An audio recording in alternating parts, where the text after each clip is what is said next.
Hello student, आज आप लोग ये ग्रामर देखेंगे। ये जो ग्रामर हम पढ़ाने जा रहे हैं ये तीनों क्लास के लिए उपयोगी है, 6th, 7th, 8th। बस केवल एक्सरसाइज आपको किताबों में अलग अलग मिलेगा और मेन पॉइंट जो है सेम रहेंगे। तो इसलिए हम ये चाह रहे हैं कि तीनों क्लास के बच्चे इस पर ध्यान देंगे और समझने का प्रयास करेंगे। तो तीनों क्लासों में ग्रामर का जो फर्स्ट चैप्टर है दिस सेंटेंस यानी वाक्य। सेंटेंस मीन्स वाक्य होता है। अब आप सोचें या आप लोगों में से बहुत लोगों को याद भी होगा कि ये सेंटेंस होता क्या है, व्हाट इज सेंटेंस। तो हम उसके लिए आपका डिफिनेशन भी दिए हैं सेंटेंस का आप लोगों के लिए। व्हाट इज सेंटेंस, उसका ये डिफिनेशन है, a group of words that makes a complete sense is called a sentence. यानी शब्दों का ऐसा समूह जो किसी कथन को पूर्ण करता हो, सेंटेंस कहलाता है। अब इसके लिए एग्जांपल भी देख लीजिए। सेंटेंस का एग्जांपल जो होगा आपका शब्दों का समूह, ग्रुप ऑफ वर्ड्स। जैसे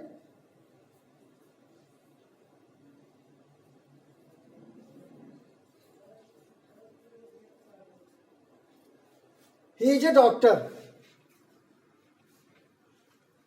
वह एक डॉक्टर है। इस वाक्य को बनाने में, इस कथन को पूरा करने में 1, 2 यानी ही एक शब्द हो गया, दूसरा इज, तीसरा ए और डॉक्टर चौथा, यानी 4 शब्दों का एक समूह जो एक कथन को, एक वाक्य को पूरा किए हैं, वह एक डॉक्टर है।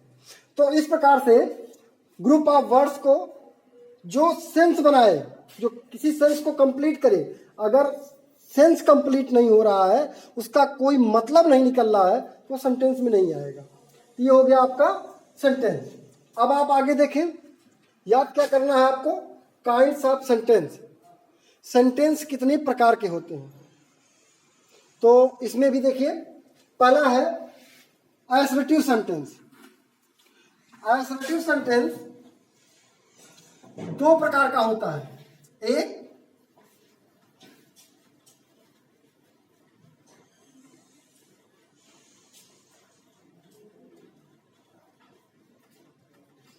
अफर्मेटिव और दूसरा निगेटिव। असर्टिव सेंटेंस यानी जो किसी कथन को अफर्मेटिव रूप में या निगेटिव रूप में स्वीकार करता हो, वो असर्टिव सेंटेंस कहलाता है। अब असर्टिव 2 प्रकार का होता है, एक अफर्मेटिव, दूसरा निगेटिव। अफर्मेटिव में जब किसी फैक्ट को, किसी ऑकरेंस को, किसी हैपनिंग को स्वीकार किया जाता हो, हम उसको एडमिट करते हो, मानते हो, तब वो अफर्मेटिव सेंटेंस होगा। और जब किसी बात को, किसी फैक्ट को हम निगेटिव कर देते हैं, नकारात्मक में कर देते, नहीं मानते हैं, तब वो आता है आपका निगेटिव सेंटेंस। इसका भी एग्जांपल जान लें। यहां देखें, ही इज ए डॉक्टर, ये आपका अफर्मेटिव होगा। He is not a doctor, ये आपका निगेटिव सेंटेंस होगा। क्यों? क्योंकि इसमें फैक्ट को स्वीकार किया गया है और इसमें फैक्ट को अस्वीकार किया गया है। ये पहला हो गया। दूसरा है इंट्रोगेटिव सेंटेंस यानी प्रश्नवाचक वाक्य।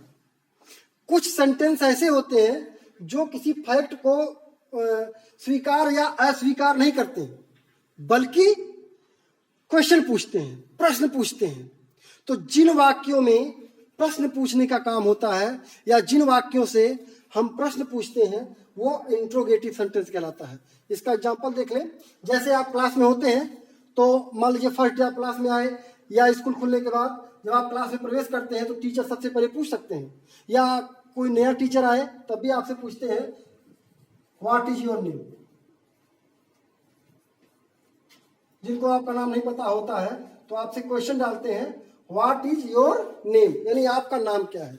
तो ये सेंटेंस प्रश्न पूछने का काम कर रहा है, यानी इस सेंटेंस के द्वारा हम क्वेश्चन पूछ रहे हैं। तो ये आपका इंट्रोगेटिव सेंटेंस कहलाएगा, याद करना पड़ेगा। इंट्रोगेटिव मतलब क्वेश्चन वाला वाक्य, और इसकी पहचान क्या है, क्वेश्चन मार्क लास्ट में जरूर लगा रहता है। यानी इंट्रोगेटिव सेंटेंस में क्वेश्चन मार्क, और यहां देख लीजिए अफर्मेटिव और निगेटिव में क्या लगा हुआ है, ध्यान दीजिएगा, फुल स्टॉप। लेकिन आपके इंट्रोगेटिव में क्वेश्चन मार्क लगा होता है।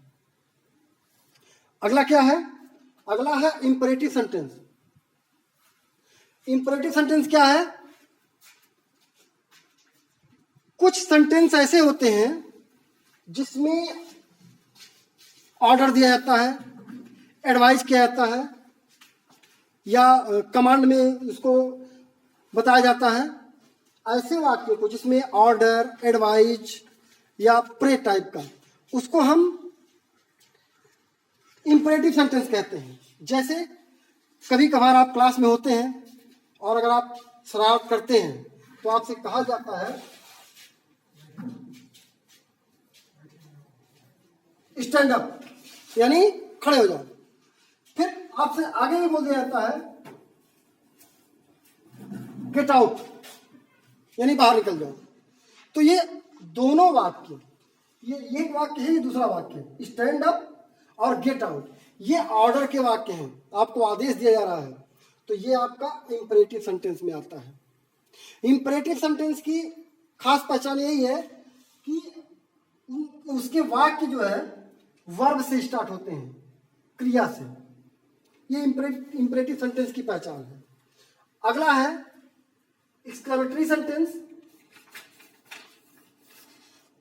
इसमें क्या पढ़ते हैं, कुछ वाक्य ऐसे होते हैं जिसमें खुशी जाहिर की जाती है या दुख व्यक्त किया जाता है। ऐसे वाक्यों को जिसमें खुशी जाहिर की जाए या दुख व्यक्त किया जाए, जो मनोभावों को व्यक्त किया जाता है, यानी अपने मन के फीलिंग्स को दिखाया जाता है, जिसमें उन वाक्यों को हम एक्सक्लेमेटरी सेंटेंस कहते हैं। जैसे अगर आप किसी सीनरी को देखते हैं और मुग्ध हो जाते हैं, बहुत अच्छा लगता है, तो क्या बोलते हैं, what a scene, what a scene, क्या दृश्य है। देखिए अब भ्रम में मत पड़िएगा कि व्हाट लगा हुआ है तो ये क्वेश्चन का वर्ड है, वाक्य है, नहीं। What a scene, exclamation mark लगा हुआ है यहाँ पे, इसका अर्थ है कि आश्चर्य व्यक्त करते हुए, क्या सीन है, क्या दृश्य है। भाव को, मन के भाव को व्यक्त करना होता है, क्या सीन है। ऐसे वाक्यों को एक्सक्लेमेटरी सेंटेंस में पढ़ते हैं। एक वाक्य और बता दे रहे हैं, जब आप लोग क्रिकेट खेलते होंगे और क्रिकेट में जिस ग्रुप में रहते हैं, अगर आपकी टीम मैच जीत जाती है तो खूब खुशी से चिल्लाते हैं, खुशियां मनाते हैं, हम जीत गए, हम जीत गए। इंग्लिश में इसको कैसे व्यक्त किया जाता है, hurrah we have won the match. तो ये भी आपका एक्सक्लेमेटरी सेंटेंस है, और उसमें इसकी पहचान है एक्सक्लेमेशन मार्क जरूर लगा रहेगा। ये अब आगे आपका है पांचवा ऑप्टेटिव सेंटेंस। इस सेंटेंस में हम क्या पढ़ते हैं, इस सेंटेंस में या इस सेंटेंस के द्वारा किसी को आशीर्वाद दिया जाता है, किसी के लिए प्रार्थना की जाती है। ऐसे वाक्यों में क्या छिपा होता है, देख लीजिए आप लोग।